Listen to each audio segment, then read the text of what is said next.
Hey guys, and welcome to another brand new video. In this video, we actually have some pretty bad Xbox news going on, where it kind of seems like there's a lot of really big changes, a lot of really big complaints, some really big head project leaders now officially leaving, and at least a little bit of good news we'll try to wind down the video on and not be a full-on Xbox hating channel, but there actually is some very, very concerning stuff coming out over here when it does come to Xbox. We're going to talk about that, address all this stuff, and kind of give my thoughts and a feedback on that, and of course, I want to hear all your thoughts and comments down below. As well, if any of you guys are brand new, make sure you guys are subscribed with the notifications on. We do also have the Twitter and Twitch stream down below. If you guys are bored, it'll be up on Twitch. If you guys want to say hi and chill, we'll also have all the nice little Amazon links for all the consoles down below. And of course, make sure you guys are subscribed with the notifications on. So here, first and foremost, I want to go talk about one of the bigger issues, and this is in regards now to Halo. Now, we kind of all collectively know that Halo has not been doing well. The initial Halo Infinite did not do so hot. Even the TV show was kind of, not well received. And while we keep on seeing more and more bad news when it does come to Halo itself. Now, Halo is pretty much the big bread and butter when it does come to Xbox. There are a few other really big IPs, such as Starfield coming out soon, a lot of Bethesda games, as well as also things like Fable, etc., Gears of War. Like, there are other options, there are other things that are part of the big Microsoft ecosystem, and as well Game Pass, or maybe future Activision deals, Call of Duty, or whatever it might be. But right now, Halo is still doing rough, and Xbox is still having a lot of pain with it, where the ex-Halo lead announces a brand new project after leaving Team Xbox as well.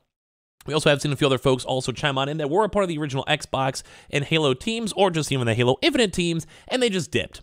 They're gone. They're like, we're out of this. We don't even care about this. So as of right now, and earlier on this month, the Halo veteran and longtime Xbox developer, Joseph Staten, revealed that he was actually officially leaving Microsoft, and he's not taken long to announce where he's heading. In a new social media post today, the Halo Infinite project lead has revealed his new destination.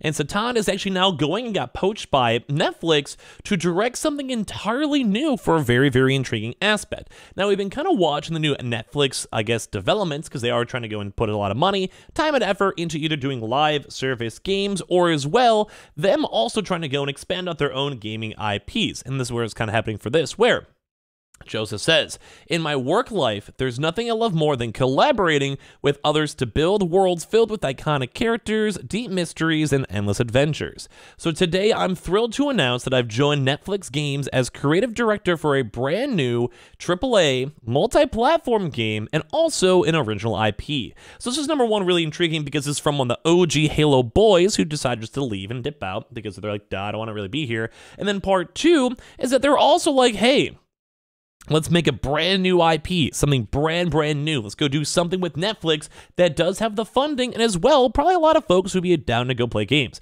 We actually have seen Netflix kind of been toying around the idea of having their own subsection of their own, basically like a Game Pass type tile deal, like game rentals or game like things included with your Netflix Pass, to maybe make the Netflix thing either more, maybe, I don't know, more worthwhile, or maybe have their own separate gaming division to maybe try to go push like something like Game Pass itself.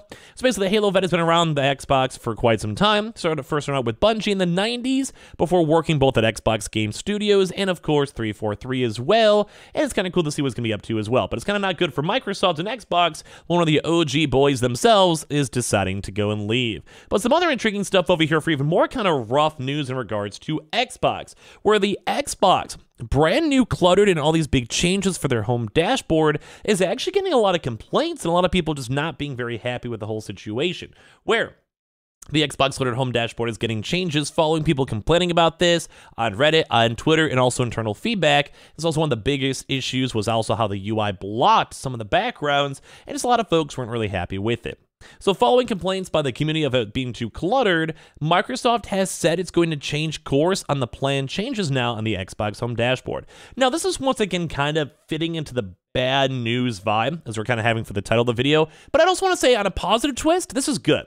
Like, they are actually receiving, like, feedback. People are not happy with it. So I would say this actually is a thumbs up for a company being like, hey, let's go take a step back. Let's kind of pause some of these changes. If people are not in love with this or really digging this, let's try to make it a little bit better, or let's go back to the drawing board or give it a little bit more time for people to talk about it, which I think is nice and it's kind of cool. So basically in September 22, Microsoft announced that Xboxers insiders were to be invited to help shape the new home experience. This test was a multi-month series of experiments to learn how to create a more personalized home screen experience and address some of the top trends and fan requests. Unfortunately, though, the changes haven't been well received, as Microsoft had hoped, and the company, in a blog post, said it was pausing those experiments and will work to balance the experience, accessibility, functions, and the needs of our community to bring you a great and refreshed homepage. So basically, this is them trying to say, like, hey, we maybe messed up, or maybe we try to push this too quick, or maybe you just don't like it. Let's try to go and make it better.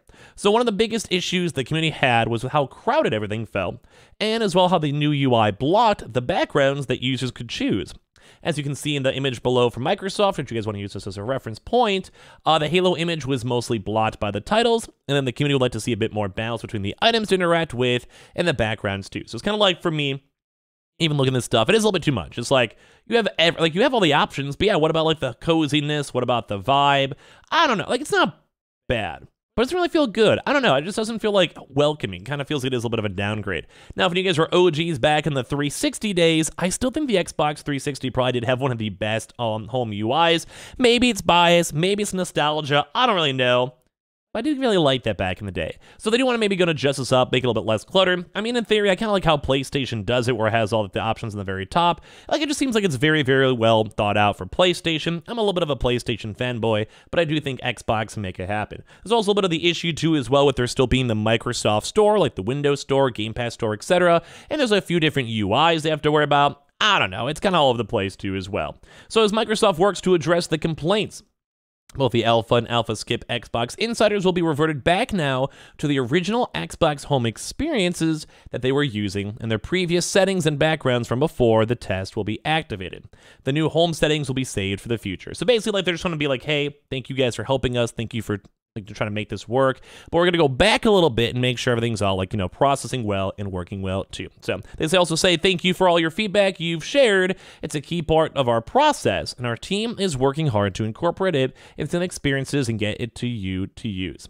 Ivy Chrysler, Senior Product Manager Lead, Xbox Experiences, said, we're excited to share even more details with you soon. So, I mean, it's cool. Like, I don't want to harp on him too much. Same with the Xbox thing. People move on. They get different jobs as time goes on. I get it. Or something, too, when it comes to UIs. A lot of UIs themselves do get changed. They also could be different. And, well, sometimes they're hit and sometimes they're miss. And I don't want to give some twist over here to Xbox. And like I said, it's good that they're listening. It's good that they're changing stuff. It's still bad they have to waste all this time, money, and manpower to go and revert it. But at the same time, like, they're Microsoft. They have the money, and they can go and do it. Now, as we've kind of been harping on Xbox a little bit, let's try to put some positive twists in this. The Xbox's Activision Blizzard deal adds South Africa, funny enough, down to the approval list. So for this one, too, like, all the bad news aside, it does kind of seem like this Activision deal is still making progress. And they go and say, they still have a big deadline coming up. So I have another big development over here in Microsoft's attempt to acquire Activision Blizzard today, as the South African Competition Commission has recommended that the takeover is approved without conditions. So it's actually once again going very nice, and it does seem like once again another country is approving this list. The commissioner's statement explains that the takeover is unlikely to result in a substantial prevention or lessening of competition in any of the relevant markets, nor will it raise any substantial public interest concerns. The primary competition concern in this transaction arose from the vertical concern that Microsoft may, post-merger, restrict the distribution of Call of Duty to the Microsoft console, Xbox, or to make Call of Duty available on terms that exclude or undermine the ability of other console manufacturers to compete, mainly either the Switch or most likely PlayStation. The commissioner found that the proposed transaction is unlikely to result in significant foreclosure concerns, as the parties do not have the ability and incentive to foreclose competing game distributors, particularly Sony and Nintendo. So it's kind of a little bit weird because they're using this more for the terms of foreclose, mainly kind of completely taking them out of business. I don't think either way or anyone really kind of thought that it would be possible, but it does kind of seem like most people just don't mind. Now, I think PlayStation obviously does, and some people are actually kind of anti-PlayStation. If you guys remember, we saw some government bodies trying to find more information on these Xbox and PlayStation deals, and they specifically want to see the specifics on exclusive contracts such as Final Fantasy 16 or the Call of Duty deals and everything else from PlayStation. So I may not be in the most greenest, patchers when it comes to PlayStation. So that's another country over here that Microsoft can add to their approval list. And as well, there's another one big thing coming up too, because we have the UK's CMA's deadline for April 26th. So at least for me, we'll have to see. It did seem like the CMA was kind of pushing towards approval. We still have to wait for the American deal to go through as well, but it is intriguing to see nonetheless. So that's about it for me. If you guys want to go hang on the Twitch, it'll be linked down below. Same with Twitter if you guys want to follow. Make sure you guys are subscribed with the notifications on. We have the Amazon links down below in case you guys want to hang out and chill, get your consoles. And of course, leave your thoughts and comments and leave a like down below.